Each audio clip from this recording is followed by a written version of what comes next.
today we will be discussing direct action you can take to help get legislation passed that will bring life-giving help to tens, perhaps hundreds of thousands of good Americans who did what they were asked to do, and now, after being severely injured by the COVID vaccine and have been so far abandoned by the institutions they trusted. And they are in dire need of our help. And my guest today, Heather Hudson, is eminently qualified to discuss the tragedy that is being lived out daily in the lives of so many, including her son, Cody.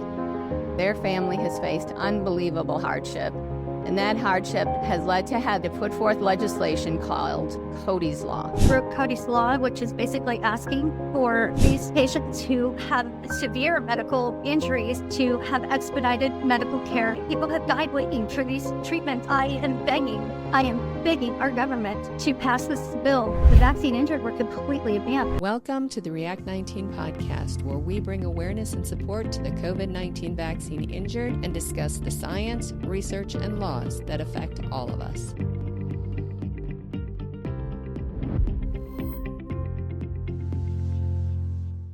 Hi, everyone. Thanks for joining us today. I'm Ann Forty with the React 19 podcast, and today I am going to ask you right here from the beginning that you pay very close attention to what you hear, because today we will be discussing direct action you can take to help get legislation passed that will bring life-giving help to tens, perhaps hundreds of thousands of good Americans who did what they were asked to do, and now, after being severely injured by the COVID vaccine and have been so far abandoned by the institutions they trusted. And they are in dire need of our help. And my guest today, Heather Hudson, is eminently qualified to discuss the tragedy that is being lived out daily in the lives of so many, including her son, Cody. Heather, thanks so much for being here today.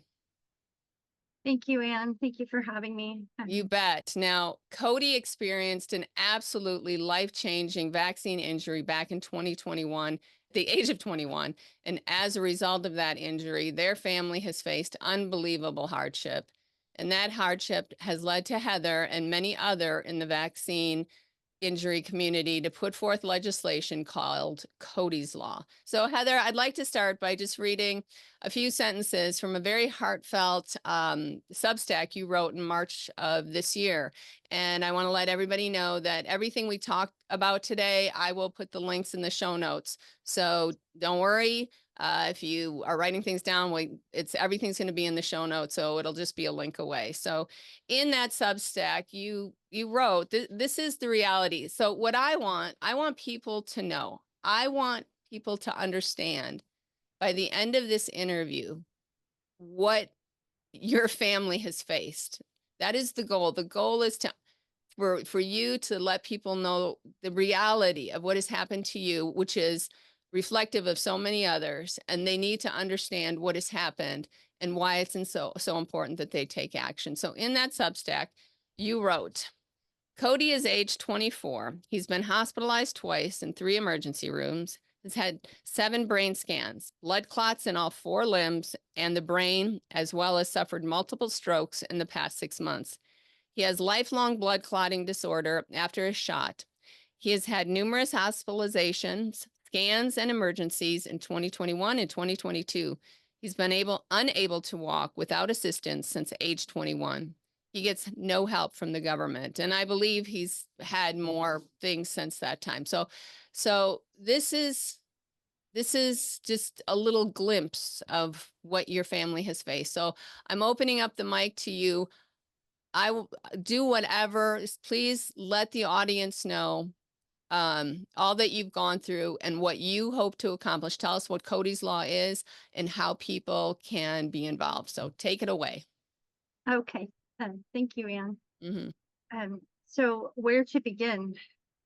You gave a good synopsis of how this started, from the heart of a mother, seeing my son go through those medical conditions and those emergencies, and seeing the pain on his face, and trying to get him to a point where he wasn't just, truly writhing from agony of a pulmonary embolism, and watching him change after having strokes. And this is my son, and this is his 20s, and knowing that his peers are enjoying all the wonderful things that happen when they're 20. They're going to school, they're going on trips, vacations, they're meeting the loves of their lives. And it's very hard to not cry through interviews like this, because the reason that I'm here is because I do not want one other person to go through what Cody's gone through, or what I feel and what I'm going through, and what my husband's going through, and Cody's brother's going through. We're devastated. Cody will never run again, and he's fighting for his life, and he may not make it through this. And that's a reality that we're facing every day. I work very closely with his doctors, meaning that we're on the phone sometimes through the weekend.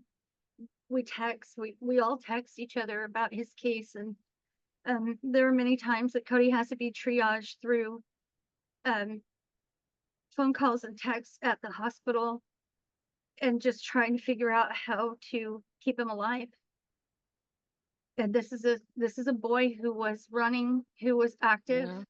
who had his whole life ahead of him, and who wanted nothing more than to become a college professor. He wanted to travel, and he was meeting his goals. He was a 4.0 college student here in Florida, and seeing what he's gone through has changed us. It's not only changed our hearts, it's changed our spirits. I mean, we're at a point where, I mean, we really have to work at lifting everybody's spirits in the family every day, you know, sending little memes or texts, and making movie nights and such to try to forget what he's going through. Many times he's actually just moaning in pain through part of it, and it's come to that point. We're still fighting. He's fighting. We were at a doctor's office appointment, a doctor's appointment for him yesterday, and it was one of the most honest appointments that we had ever been through. And Cody's going to start getting steroid injections in his spine to relieve the pain, because he now has stenosis in his spine. So it's a narrowing of the canal where the nerves leave the spine and go into the legs, and Now, hips and stuff.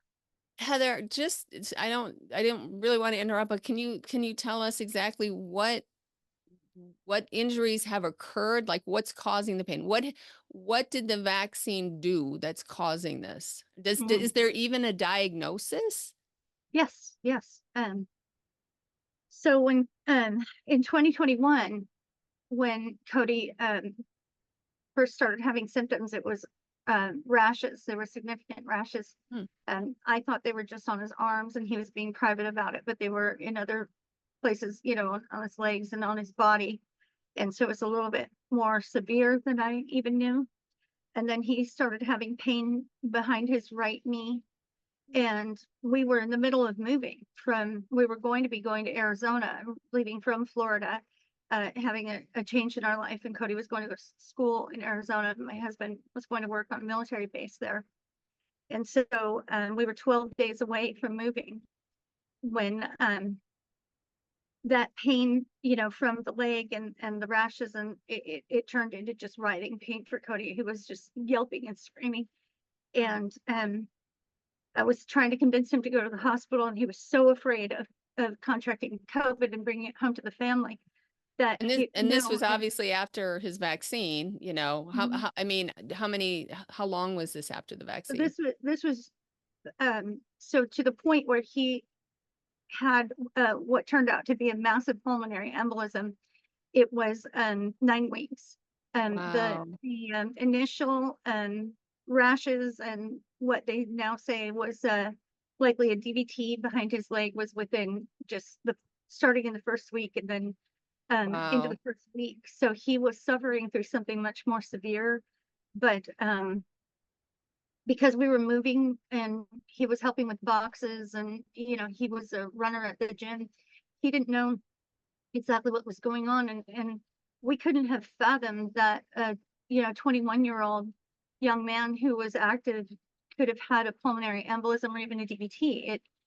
It wasn't on our radar. My husband and I had heard about myocarditis, and we were watching out for that, but he wasn't complaining of pain in his heart. But by the time he had the DVT, by the time he had the pulmonary embolism, he had heart damage, and he had leaky heart valves and left ventricular hypertrophy. And I can't recall everything with the heart because we were so focused on the blood clotting that was taking place. Both of his lungs were bleeding. He had what looked like pneumonia in both of the lower lobes, massive pneumonia, but was actually, it was blood clotting and bleeding. And so he was fighting for his life when this first happened. We didn't know what it was. And my husband immediately said, this has to be the vaccine. And I started thinking immediately autoimmune disorder. I have autoimmune disorders, and I actually had a reaction to a medication when I was 32, but it's not something that people talk about so much, and you don't recognize it right away. But just those instincts, the things that you've gone through. This is the reason I didn't want him to get the vaccine, and I had told Cody, we don't want you to have it. We had discussions. Some of them were heated between he and his dad, but anyhow, he did end up getting the vaccine. And so what he ended up having was a massive autoimmune reaction that nearly took his life. And over the course of about 5 months, he was fighting for his life, and I had to take him to different emergency rooms and urgent cares because every time the steroid would wear off, he would start gasping for breath again, and it was clear that he was dying. And so finally we found his internal medicine physician that was able to help unravel this. We did have him with the hematologist before that, who suspected he had a blood clotting disorder and started the testing, but he did say that the case was it was quote unquote above his pay grade. He needed to refer it out, which we've had quite a bit of with Cody, even in the teaching hospital, the main teaching hospital here in Florida. And so the internal medicine doctor, he used to work on Capitol Hill, and he was a physician to Supreme Court and Supreme Court justices and Congress and senators. And so he was highly qualified, ex-Navy, and just, really just willing to dig in and find out what was going on with Cody. Cody was his first COVID-19 vaccine injured patient. And did he acknowledge that? Did the doctor Oh acknowledge? gosh, yes. Oh, good. Yeah, we were seeing a massive autoimmune reaction in Cody that didn't stop over 5 months. But so the antibodies in Cody were so high for his blood clotting disorder, which is called antiphospholipid syndrome, and it also goes by the acronym APS. So the antibodies were so high in his case that they were higher than could be measured in a lab. Oh, and my also goodness. he had the worst manifestation that can of that particular disorder. So he has what's called triple positive antiphospholipid syndrome, meaning that all 3 of the antibodies that can be tested and indicate this disease, he had all 3 of them, not just 1 or 2. So it was a very severe case. And when Cody began treatment, which included hydroxychloroquine, and which is done in cases of autoimmune disorders for I don't know how many years, maybe 20 or more years. It's what's done, and I know that because of my own autoimmune disorder. So when he started getting actual treatment for an autoimmune disorder, his body started responding, and we started seeing Cody, who was not able to walk on his own, meaning that he would hold on to, one arm on dad, either around his shoulders or, with dad's arm holding him, and the other on me. And that's how he was walking for months. And if it wasn't that, he was holding onto walls or using the cane and one of us. And so he went from just barely being able to walk and, having his oxygen levels plummet to being able to breathe again. His oxygen levels went back to normal. He was able to walk with a cane without the assistance of us or walls at that point. And it was within a fairly reasonable amount of time. So we knew, his body was responding to the autoimmune treatments. And we had hope that he was going to find a new normal. That's what we were hoping for. Right. Well, So you would that I could see why you would have at that time. yes. So he had been put on blood thinners from the time he left the hospital, which at that point was about 5 months earlier, and he had remained on blood thinners. And however, he needed more than blood thinners. So Cody actually got to the point where he went back to school. God bless him. I mean, he's Wow, that's struggling to determination. walk with a cane. 4.0 grades, and just determined. So we thought that perhaps Cody would start getting better because he was young and his body seemed to want to fight this. And we didn't know that it was actually smoldering underneath, getting worse. And his blood tests looked very quote unquote normal, unless you look for what actually is wrong with it, unless you look for the antibodies, you look for the inflammatory markers. If you look for the autoimmune issues, it's all there. The hospitals and the urgent cares were not looking for that sort of thing, even though we were begging them to do so. I also want to note that Cody did not have COVID infection. Right. He was tested repeatedly in the hospitals. He had no infection, and he also had what's called nucleocapsid tests. We actually had it repeated after 1 month. They were both negative and showed that he had no exposure to the COVID-19 virus. And so, You know what? Something I want to mention here, because I think it's important, is you have done an incredible amount of research. I mean, you've worked with doctors, I'll link the interview that you did. I don't remember the name of the doctor, that you and Hetty, whose son died also from the COVID vaccine. yeah. That's information people should check out. And the status of the paper that you've written, is that coming out? Has it come out? So the interview was with Dr. Philip McMillan, Okay. who he's with Bijan Health. He's a highly respected Okay. physician, and he does try to bring the truth of these injuries.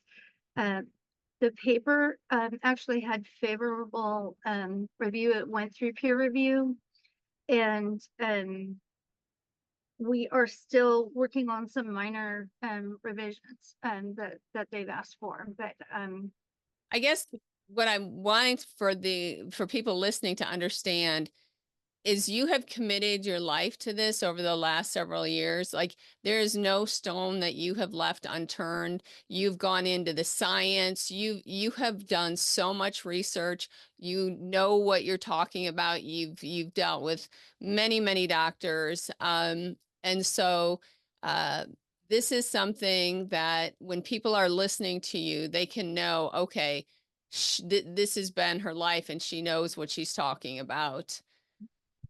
yes, I was the medical researcher on Cody's peer-reviewed and published paper, and also the medical researcher in the paper that you're speaking of. I've helped other doctors as well, as they call, and there's a need for people who have medical experience to get involved, help this movement. The people that should be doing this, a lot of them have backed away because They want their careers. Yeah, they're afraid of losing their careers, or they don't acknowledge vaccine injury, which is surprising because, a quick look into any of the medical literature, you'll see that autoimmune disorders have taken place after vaccines for Yeah. for years and years from the time that vaccines came about and they started looking for autoimmune disorders. And so it's not a fringe idea. It's a fact. And there are people who end up injured. It's not just autoimmune. I mean, there's a list of known adverse events that take place Right. after vaccines. So it stands to reason that this particular vaccine would also have adverse events that take place. And of course, um, this particular vaccine was distributed globally, so we would see more. Exactly. So yeah, so Exactly. I mean, it's just a factual, this is matter of fact. So yeah, so regarding Cody, he did get worse, and he ended up hospitalized last October, and he was fighting for his life again. He had blood clots in all four limbs, and it was evident to me that he was having something that was affecting his speech a little bit, and I could see that he was just kind of in a what most would describe like maybe a brain fog. He was not himself, and it was more than just the blood clots in the limbs. And these weren't just blood clots, just like one here, one there. I mean, he had um, blood clots in several areas, especially in his legs, and some of them were quite large, and his body somehow fought them. But he was put on a series of 5 different blood thinners through the course of all of this, and his body developed blood clots despite the blood thinner. So that's called treatment resistance. And so not only does he have the triple positive antiphospholipid syndrome, he has treatment resistant antiphospholipid syndrome. And so that's when I really started pushing the hospital to get the brain scans done. It was obvious that something was wrong. I was met with quite a bit of resistance. Had to plead my case over and over for him. For him. This is for him, but it's also for other people, because what's happening with Cody will eventually It is happening to other also, people.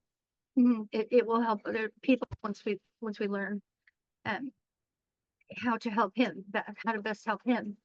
So he ended up having the brain scans, and the first brain scan showed what's called an infarct in the brain, INFARCT, infarct. And so that's an area where the brain isn't getting what it needs, either the oxygen or the blood, and it causes damage in the brain. It's somewhat different than a stroke. And so he had first a large infarct that was found, and then he had a partial thrombosis in the veins that drain the brain of the oxygenated blood, so the deoxygenated blood.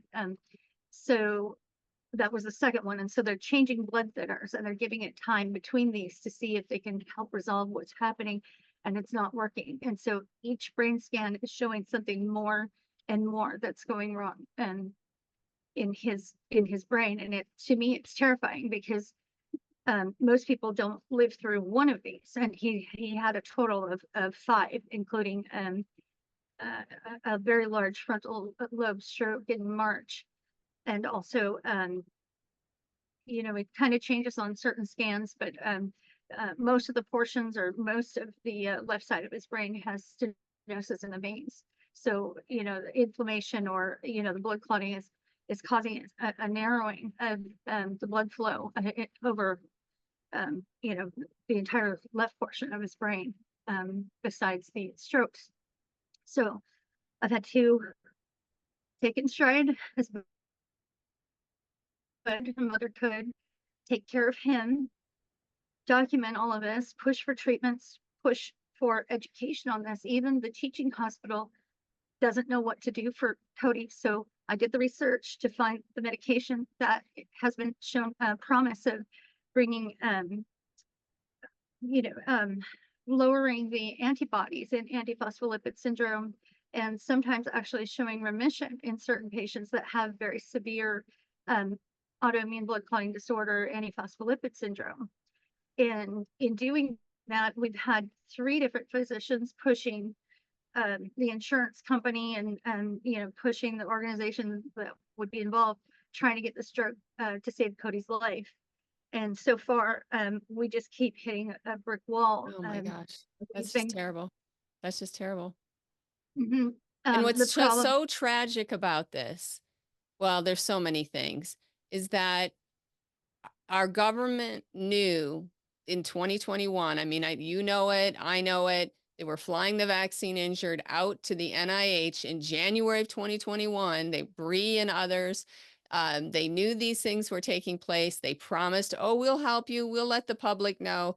And instead, they just abandoned them and silenced them. Whereas if they would have let the public know that these things could happen and people could have had informed consent and they could have let the doctors know and they could have let people know, hey, look for this and we're going to start looking for any potential treatments. Cody could be Cody and tens of thousands of others, because Cody is representative of the lives of so many others. So for anybody who's listening and like, oh, that's too bad for that young man, you know, he's probably just some sort of outlier. No, he is real. He is not rare. This is just a mother and Heather that has just been nonstop in advocating for him, pushing for him, and in so doing, trying to bring attention to Mhm. everyone else. And I think it's so important for people to understand that you're just not some weird outlier case. Mhm. Cody is so severe, but there are others as severe who cannot get help from their insurance. I think of Michelle just losing everything. Shelley, you know, lost entire life savings trying to get well, have been abandoned by their government. No CIC. Did you file a CICP, a countermeasures injury? Did you Mhm. file a claim? So when we found out about the CICP, it was about 9 months or so after Cody had been injured. And there were so many physicians that were not willing to recognize vaccine injuries at all. We were thinking that we needed more documentation, and at the same time, just trying to find out if he was actually going to be able to have some sort of a new normal.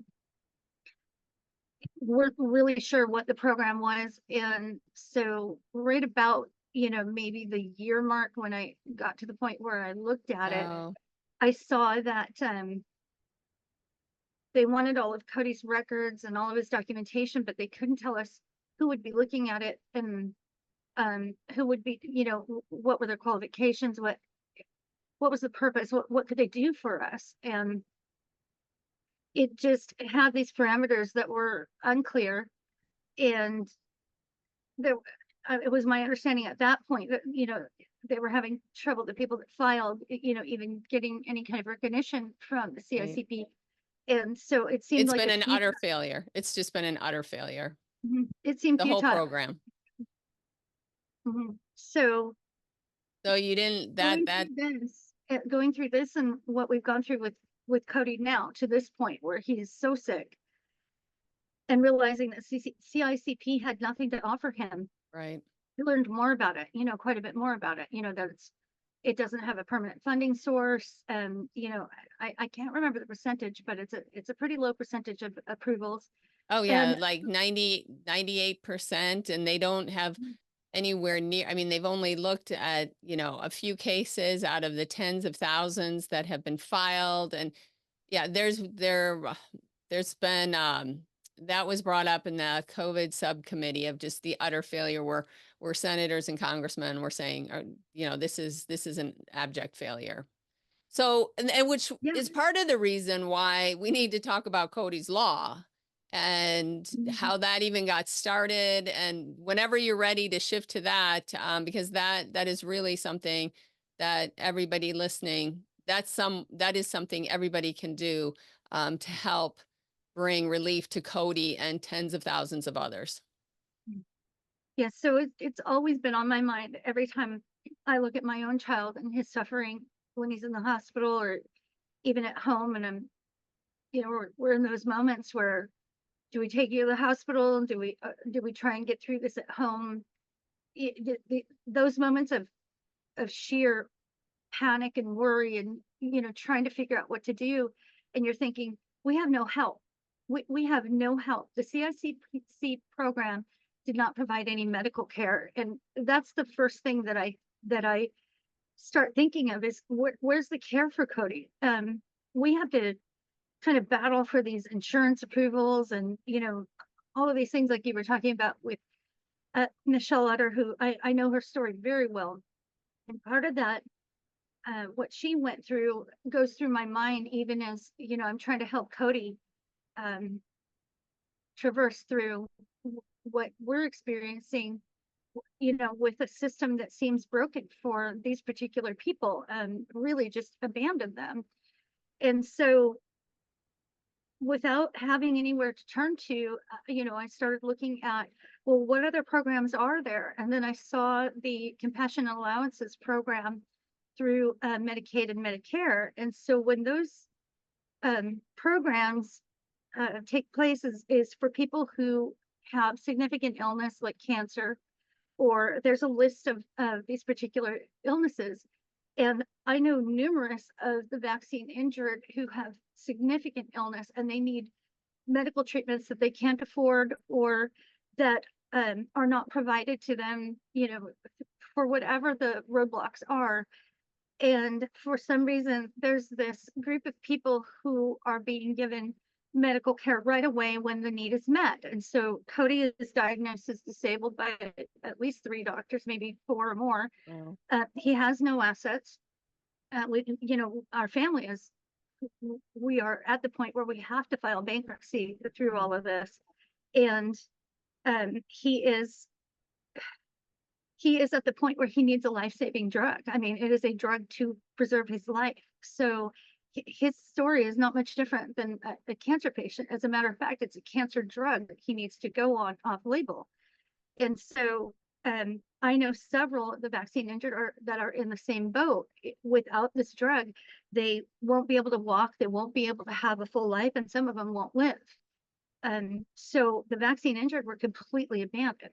They were abandoned by the CICP. They were abandoned by the Medicaid and Medicare programs. By the time that we realized that Cody was going to be permanently disabled, it was a year into his illness. And then we started applying for these programs for him, and they take a year or more to get there. Whereas the cancer patients and these patients that have these urgent needs are given medical care right away.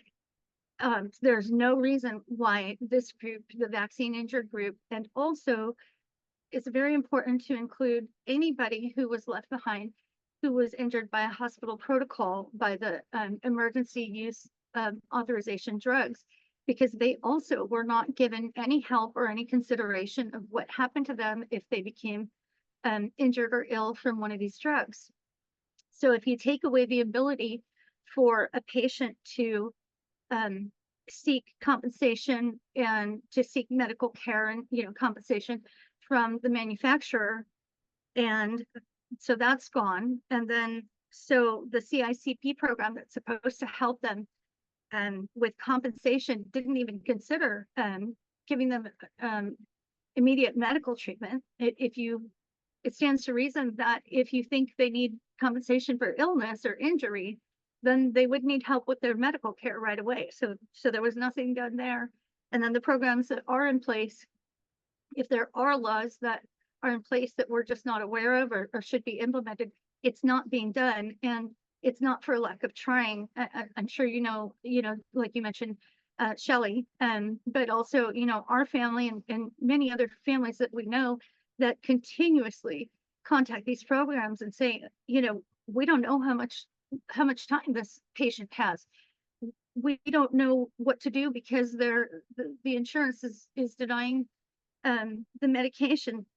We can't afford all of Cody's treatments, and that's just inhumane. It's un-American, and it needs to be resolved. So it does. And I hope that there are people listening. Like, I am so angry. I every time I do an interview and I listen to somebody's story, I'm holding back tears.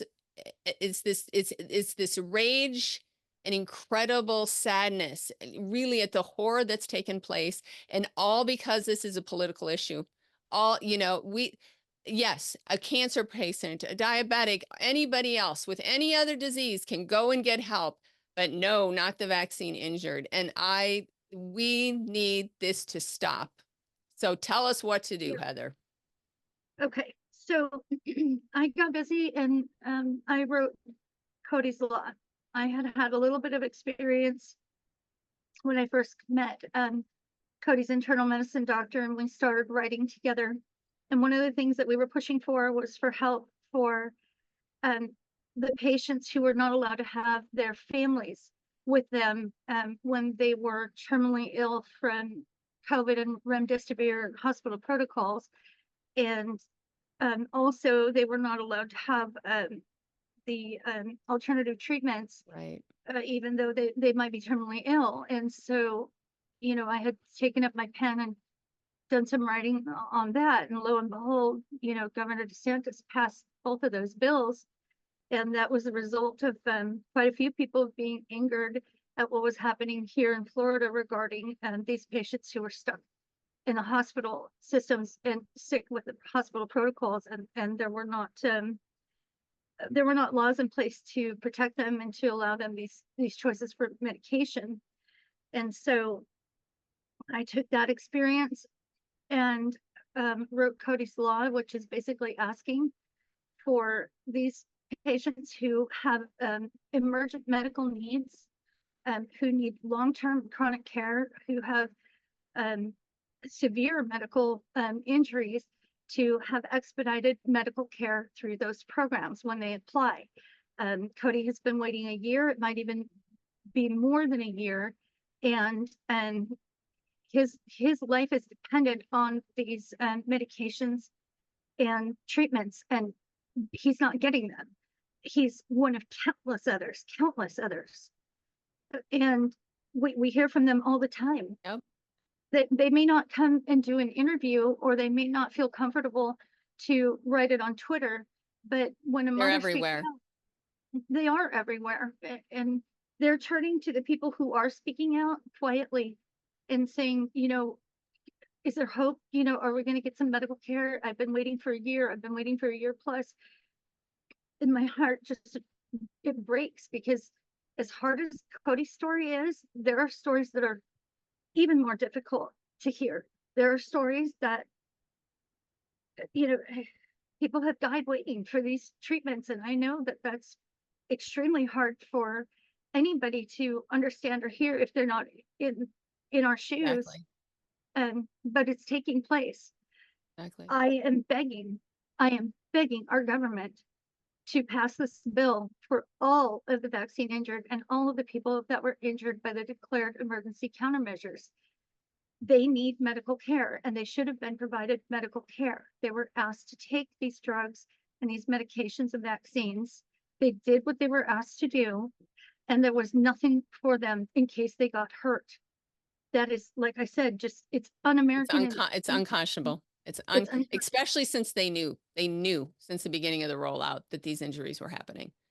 Yes. So, And I wanted to comment on that. So Cody he's very intelligent, and he loves to research subjects as well. And so when I told him, you need to look into this, because we're seeing that young people especially are getting hurt by these vaccines. These stories were not allowed to be put out on the internet and in the media. They were censored, and we know that they were censored because of the lawsuits that are coming out. And yep. the information that is a factual matter. It's not a fringe matter. And so my son, who went to go look to study and find out, hey, is this safe? Should I do this? All he was seeing was the positive, right. And he wasn't seeing the truth of the matter, that there were people that were hurt. Exactly. And I mean, everything that I would post, I was taken down.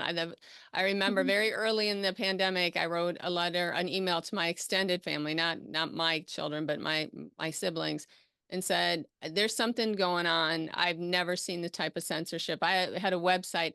I would get 300,000 hits of having people trying to break in on the website that I was posting on, that it was impossible. It was impossible So to get same the word out. here. Yeah, I'm sorry, I didn't mean to talk over you, but same Oh, no. here. So as Cody was experiencing some of this, I was posting it, trying to see, hey, is anybody else having this experience? Or if we found something that was actually working, like the steroids was helping to keep them alive, I would attempt to put that information. It was gone. It would just be gone from my feed.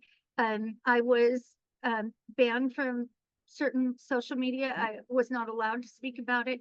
And he is diagnosed, and he has a peer-reviewed and published case study where his vaccine injury, his autoimmune blood clotting disorder is linked to his vaccine injury. It is as clear as you can get.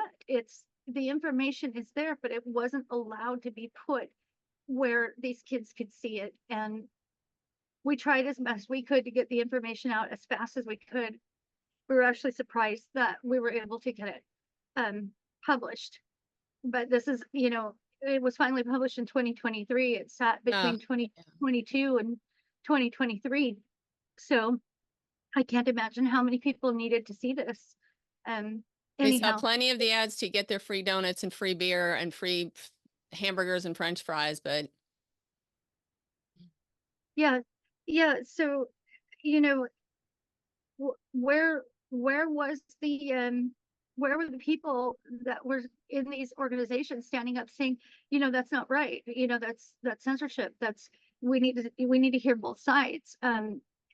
If you think about it, there are other things that have taken place. It's just right before the pandemic, and I give this example all the time. There was a baby by the name of baby Alfie in England who had a medical, he was born with some not birth anomalies, and he had some medical needs, and his family wanted a second opinion, and the government would not allow it.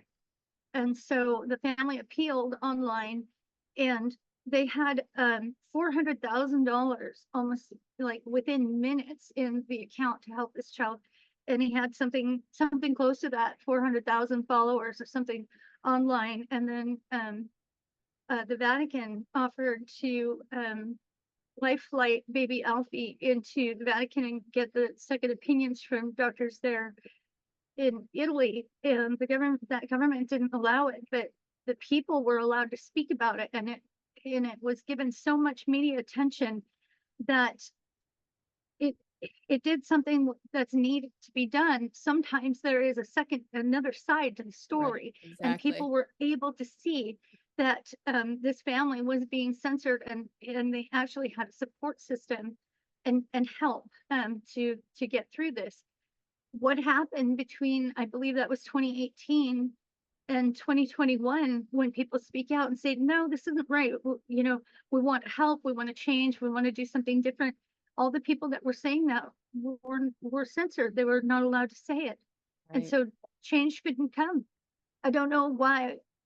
Also, I was put in this position, but I'm not going to turn away from it. And, I can't do this without people like you saying, we believe you, we stand by you, we support you, and we believe that there are so many others that need help too. It was such a lonely feeling before I found this. Yeah, before you even met people, just the despair that you must have felt. It was crushing. It was crushing for Cody, especially because he lost every one of his friends. They abandoned him. To be vaccine injured is the pariah of the community. Right. So we're bringing the change now. This is what we're doing. And so there's a large support growing for Cody's law, because this is an entire generation that's being affected by this lack of care for our fellow neighbors, our teachers, or the people, the clerks at the grocery store. Exactly. They are the people that we interact with on a regular basis. They are not just some fringe person. They are not from one political side or the other. These are Exactly. people who reacted to a vaccine or a medication. They need help just like anybody else.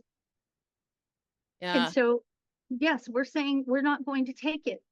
We're not going to take it. We are going to push, and we are going to get this law passed to help these people get medical care. So the law is written right now, and again, the link for all of this information, the language of the bill, everything else, that's all will be in the show notes. You're trying to get this passed first in Florida, and Yes. is that so specifically, so if people don't live in Florida, tell people right now what you want them to do. So we'd like you to go to codyslaw.org, and we'd like you to read about this, to learn about Cody and learn about others who are suffering without the medical care that they need after taking these declared emergency countermeasure drugs or vaccines. We would also like for you to take a look and to read the language of the law so that you know what we're saying, so that you can see in front of you the programs that should have taken care of these people but have not taken care of them, and so that you know that there is an unmet need. They were abandoned. And we have a petition that we're asking you to sign. That And anybody in petition, any state can do that. Anybody. anybody in any state, because once we get to the point where Cody's law is just working its way into legislation, we're working with the other states at that point to get this done. So, you know, all the states, all the United States, we're working to do this. And so we have a plan of what to do, but we're going to get there, and then we'll put out new information on the website once we get past that point with Cody's law. We'd like to see what roadblocks we hit or what milestones we're able to accomplish, and be able to get that information to the other states so that we can streamline this for everybody else. Okay. And yeah, that's what we need, is for people. We also need people to share this. We need you to share this information. codyslaw.org, Cody's story, the stories of the other vaccine injured. We need you to share them online. We need you to share them with your families. We need you to share them with your senators, your representatives, your local governments. There are pages on codyslaw.org to help direct you how to get those emails and those addresses to do that. It's very easy to find online as well. The more of our legislators that see this and are familiar with it and understand that we're talking about something that is factual, it takes place, and it's Not rare. And it's not rare. Right. It's And not rare. you know, the reality is, I hate to say it, this has to be acted on now, because the reality is people are probably going to die before this law gets passed. And that's, and I say that. That might just be my son. And I know. And so we have to move, we have to act quickly. This is not, oh, just get it done. Do it today. Go right to, the show notes, click that link and get it out there. It takes seconds. Once you have written one of these senators or representatives and you have sent the email, just copy and paste it. Make sure it's personal though, make sure that what you have to say is from the heart, how you've been affected by hearing this, or how you personally have been affected by not having medical care after your own injury or experiences. But once you've done one, you can just send that information to numerous others, and make sure each email is an individual. Don't forward it, because forwarded emails won't go over well. But send a heartfelt message, and I would suggest that the message is, able to be read within a minute, a minute and a half, and get the information on Cody's law, which is for all of the declared emergency countermeasure injured, not just Cody and not just Florida, Everybody. Get it out there. I talked to an extremely intelligent law professor, and many of you know him. He's just a wonderful man. And he tells me that one of the problems is that with this censorship, what would normally have been common knowledge, these injuries, is there was a gap, or there's missing information there, where normally it would just have flowed naturally, and people would understand that these injuries occurred and these people need help. We're experiencing hesitation because I don't think people understand that there was just a progression of illness that took place, and it's not just one political party or another. I've actually seen people write online, hey, why is it that only, and then name the political party, is the only one saying that they have vaccine injuries? Maybe with censorship, it seems that way to them. However, these people were injured. Like I said, it's your school teachers, your clerks at the grocery store, your local police officers. It's people from all walks of life. These are your neighbors. These are our fellow humans, and we need to stand up for them. Absolutely. When Absolutely.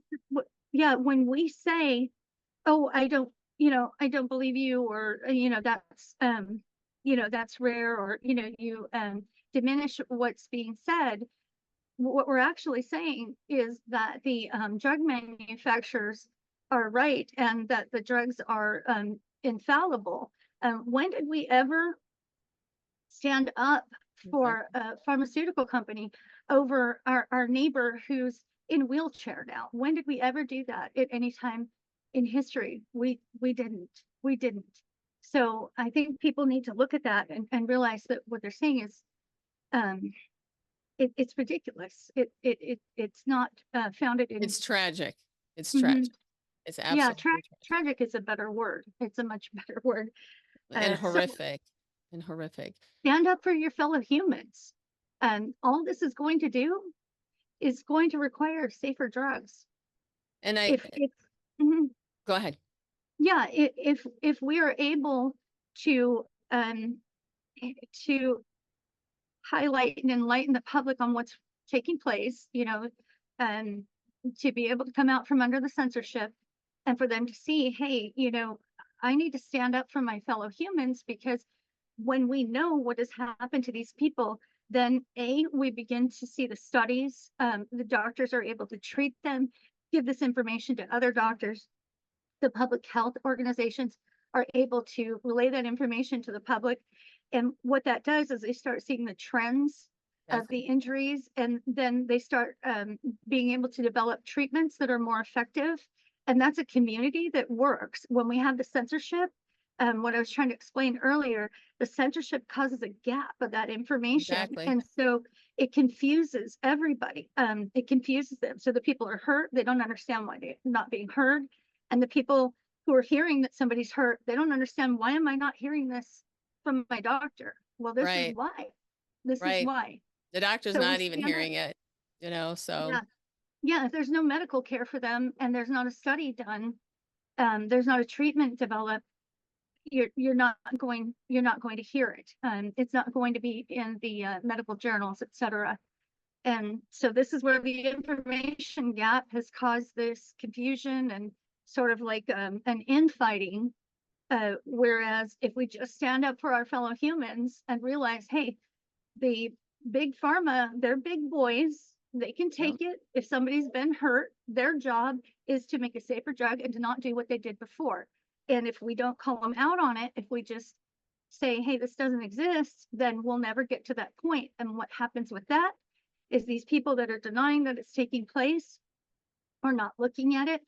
When their family is hurt, they're going to be in the exact same position that my family is with my son, where we say, where was the information? Where were the other people speaking out? Exactly. Then they'll Absolutely. realize. 100%.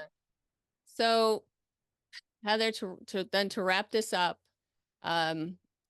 is there anything else, or what do you want to say in closing to anybody who's listening? I desperately do not want this to happen to your family. I desperately do not want any other mother to have to change her entire life, get up in front of a camera, speak when my knees are shaking, when my house is crumbling, when I have illness myself, where I don't feel that I'm somebody who's movie star perfect for interviews, and do it anyhow, because I cannot sit by and allow another child, another parent, or another person to go through what my family is going through. My son is fighting for his life. He is barely making it. Some days are better than others. Some weeks are better than others. And he is a fighter. But there are people who have not survived. And he may not survive this. And I don't want you to go through it. The only way to start making a change is to get these doctors involved, get the medical system involved, get these people medical care, like we were talking about, in order to document and start treatment so that we know what happened. And the only way to do that is to have our lawmakers stand up and do the right thing. You would have to be a monster not to want to provide medical care for somebody who is fighting for their life. We are a civilized society, and what has been done is inhumane. And like you said, Anne, it is unconscionable. That's what I want them to know. Stand up for your fellow humans. Okay, everybody, right as soon as you click end on this video, go, or if you're listening in audio, go check those show notes, go click that link and get to work. Get to work, because your voice can save a life. And Heather, I cannot thank you enough for your just unbelievable, steadfast perseverance in getting up and doing this every day, that you haven't sat in a corner and just, let everything just go, that you're like, no, I'm going to fight not only for my son, but for everyone else, as you just said, so that no one else has to go through this. So thank you so much for taking the time to do this. Please give our love and hope to Cody. I'm going to put a little video in that where he tells his story. I'll have that in the show notes. I don't know, maybe you know what I hope? I hope that in the months ahead, Cody gets that help and we do an interview with him and he talks of victory, and he talks of victory. And people, we can do that if you do your part. So get to it, folks. You can see Cody in that video. He wasn't as sick as he is now. He was going to school, and he was getting his good grades. And I would really love to do, just like you said, have him come back and say, you know what? I got my medical care and I beat it. And my mom and Anne and all of the people fighting, Nick, React 19, Shelly, Lindsay, everybody. I think it's silenced out there. I just saw all the people we know out there. All of these people who are standing up. We're going to celebrate when this happens, because these people are going to get the care that they need. And this is what we're all supposed to be doing. So thank you, Anne. I'm sorry. I know you made a very valid point there, but yes, please go to codyslaw.org, read about it, sign the petition, start spreading the word, get these emails written, do it for all the people that were injured. They need you. They need you to stand up for them. Thank you so much, Anne. Thank you. Thank you, Heather. All right, everybody, go get to it.